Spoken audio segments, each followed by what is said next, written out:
இந்த வீடியோவில் நான் எதை பற்றி பேச போகிறேன் அப்படின்னா உங்கள் கூட ஷேர் பண்ண போகிறேன் அப்படின்னு சசி தரூர் மற்றும் காங்கிரஸின் தலைமை குடும்பம், ஆக்சுவலாக குடும்ப கட்சியாகவே ஆயிடுச்சது. அவங்க எல்லாருமே வெறும் பப்பட் தான். தலைமை குடும்பத்துக்கும் சசி தரூருக்கும் கருத்து வேறுபாடுகள்ல விரிசல் அதிகமாகி கொண்டே போகுது.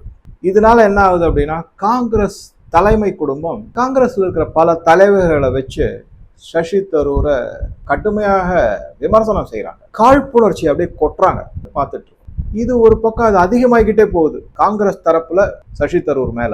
அடுத்த பக்கம் பாத்தீங்கன்னா பாஜக அவருக்கு இன்னும் பொறுப்பு மேல பொறுப்பு கொடுத்து அவரை இன்னும் மேம்படுத்துறாங்க, அவருக்கு இன்னும் புகழ் சேருது. அவருடைய ஆக்ஷன்ஸ் எல்லாமே இந்தியாவுக்கு மிகப்பெரிய அளவுல பயனளிக்கக்கூடிய விதத்துல இருக்கு. ஆபரேஷன் சிந்தூருக்கு அப்புறமா அவர் டெலிகேஷன் போனார். அவர் தான் எல்லா இடத்துலையும் பேச்சுவார்த்தைகள்லாம் நடத்தி அருமையான கருத்துக்களை முன் வச்சார். பாகிஸ்தானை மிக மிக கடுமையாக தாடி மற்ற நாட்டு தலைவர்களோட அதை எடுத்து சொல்லி, பஹல்காம் கொடுஞ்செயல், ஆபரேஷன் சிந்தூர், பாகிஸ்தான் எப்படி எல்லாம் IMF வேர்ல்டு பேங்க்ல வர பணத்தெல்லாம் எப்படி யூஸ் பண்றாங்க எல்லாம் எடுத்து சொல்லி அந்த நாடுகள் எல்லாமே மிகப்பெரிய அளவுல ஒப்புதலும் ஆறுதலும் சொல்லியிருக்காங்க. முன்னெடுப்புகளுக்கு நாங்கள் கண்டிப்பாக பக்கபலமா நிற்போம் அப்படின்னு அஷூரன்ஸ் கொடுங்க. இதை பார்த்தோம். அதுக்கு அடுத்தது அவர் வந்த உடனே என்ன பண்ணாரு, மோதியை கொஞ்சம் புகழ்ந்து பேசினார். இந்த மாதிரி ஒரு நல்ல முன்னெடுப்பு, இந்த மாதிரி ஒரு டெலிகேஷன் போறது மிகப்பெரிய அளவுல ஒரு நல்ல இந்தியாவுக்கு முன்னெடுப்பு. அதுல மோதியை கொஞ்சம் பிரைஸ் பண்ண உடனே காங்கிரஸ் தலைவர் மல்லிகார்ஜுன கர்கே கண்ணாப்பனான்னு திட்டி தீர்த்துட்டாரு. அதாவது நேரடியா திட்டல,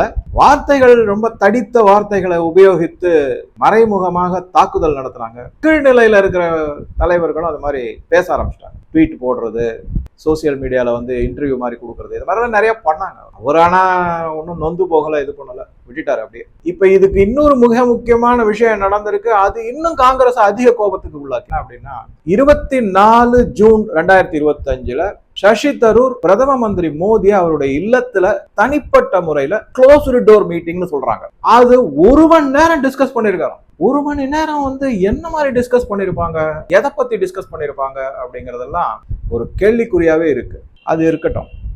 முக்கியமான செய்தியா ஓரளவுக்கு தெரிஞ்சதை எதை பத்தி முக்கியமாக எடுக்கிறாங்க அப்படின்னா, பாகிஸ்தான் 2 முக்கியமான பாயிண்ட் பார்க்கணும். ஒன்று பாகிஸ்தான் ஜூலை 1ஆம் தேதியிலிருந்து 1 மாசத்துக்கு யுனைடெட் நேஷன் செக்யூரிட்டி கவுன்சிலுடைய பிரசிடென்டா இருக்க போகுது. அப்ப அது இந்தியாவுக்கு தொல்லைகள் கொடுக்கலாம்.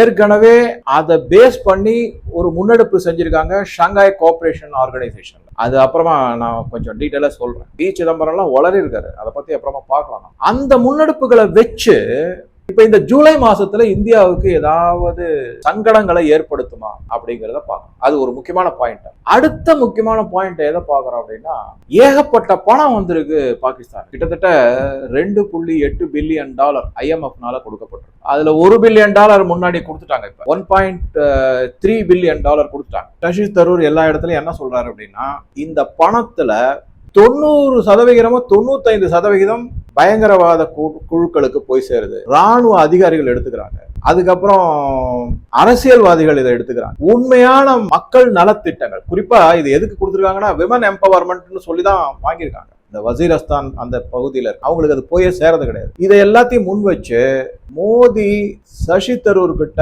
ஒரு முக்கியமான வேலையை ஒப்படைச்சிருக்காரு.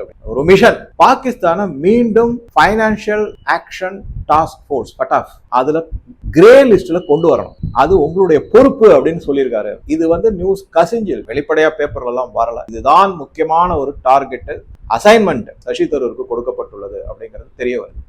சரி, இதுக்காக அவர் என்ன பண்ணிருக்காரு அப்படின்னா, பல நாடுகள்ல ஏற்கனவே சொன்னதுதான், பட்டாஃப் கிரே லிஸ்ட்ல வந்துச்சுன்னா IMF-ம் வேர்ல்டு பேங்க்கும் கையை தூக்கிடுவாங்க, பணம் கொடுக்க மாட்டாங்க, அந்த மாதிரி ஆயிடும் அது. ஸோ இப்ப கொடுத்த வரைக்கும் ஓகே, இனிமையாவது கொடுக்காம இருப்பாங்களா அப்படிங்கிறத பார்க்கணும். ஆனா அமெரிக்கா விடாது.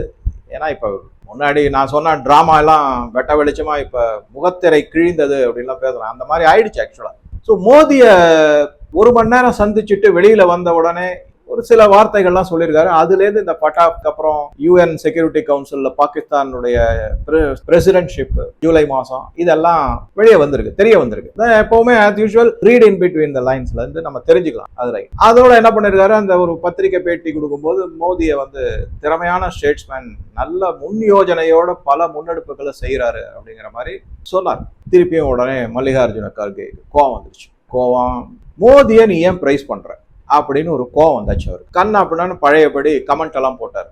எந்த மாதிரி மல்லிகார்ஜுன கர்கே வந்து கமெண்ட் போட்டிருக்காரு, பத்திரிகையாளர்கிட்ட சொல்லியிருக்காரு அப்படின்னா, காங்கிரஸை பொறுத்த வரைக்கும் நேஷன் ஃபர்ஸ்ட் அப்படின்ற கொள்கை, இந்த நாடு தான் முதன்மையானது, இந்த நாட்டு நலன் தான் முக்கியம், இந்த நாட்டு பாதுகாப்பு தான் முக்கியம், இதெல்லாம் தான் காங்கிரசினுடைய கொள்கைகள். சிரிச்சிடாதீங்க தயவு செஞ்சு, எனக்கு வருது ஆனா கண்ட்ரோல் பண்ணிக்கிறேன் ஏன்னா அவர் மல்லிகார்ஜுன கர்கே அது மாதிரி சொல்லியிருக்காரு. சில பேருக்கு, யாரு, சசி தரூரை குறிப்பா சொல்றாரு, மறைமுகமா சொல்றாரு. சில பேருக்கு மோடி ஃபர்ஸ்ட் அப்படிங்கிற கொள்கை இருக்கு, காங்கிரஸ் மாதிரி நேஷன் ஃபர்ஸ்ட் கொள்கை இல்ல அப்படிங்கிற மாதிரி சில பேருக்குன்னு சொல்லி சசி தரூரை சாரி. இது நடுவில் என்ன ஆயிடுச்சு, மோடியோட சசி தரூர் 1 hour பேசினபடி 2 வாரம் ரஷ்யா, இங்கிலாந்து, அதுக்கப்புறம் கிரீஸ் கூட, அப்புறம் சில நாடுகள், இங்கெல்லாம் அவர் சுற்றுப்பயணம் போறாரு. போயிட்டு பல மக்கள் கிட்ட எல்லாத்தையும் எடுத்து சொல்ல போறாரு. இந்த ஜூலை மாசம் காத்திருக்க சங்கடங்கள் இந்தியாவிற்கு பாகிஸ்தானால, பட்டாஃப்ல பாகிஸ்தானை எப்படி சேர்க்கறது, ஆபரேஷன் சிந்தூரை நியாயப்படுத்துறது, பஹல்காம் வந்து கண்டிப்பது, இத மாதிரி பல முன்னெடுப்புகளை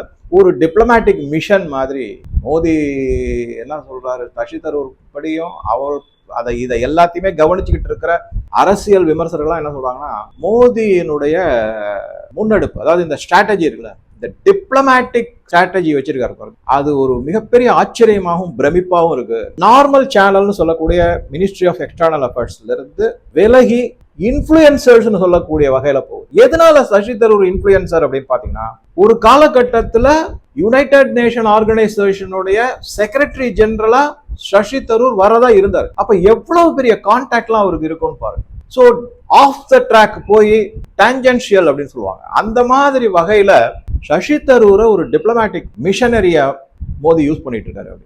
இதெல்லாம் வந்து பயங்கர.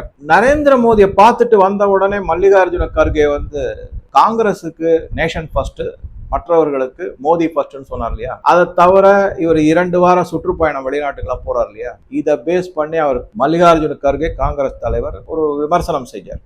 ஒரு மோசமான விமர்சனம் அது. அதுக்கு பதிலடி கொடுக்குற மாதிரி, அதுதான் கற்றோருக்கு சென்ற இடமெல்லாம் சிறப்புங்கிற மாதிரி அவர் இந்த கற்றோர் அப்படிங்கிறத வந்து அவர் வெளிப்படுத்திருக்காரு. எப்படி பாருங்க, ஒரு சிட்டுக்குருவி போட்டோ அதை வச்சுட்டு அதுல கீழே வந்து மெசேஜ் போட்டிருக்காரு. எக்ஸ் தளத்துல அவருடைய மெசேஜ் எந்த மாதிரி இருக்கு அப்படின்னாக்க, don't ask permission to fly, the wings belongs to you, sky belongs to know one. அருமையான கோட்டுங்க, நான் படிச்சு ரொம்ப சந்தோஷப்பட்டேன்.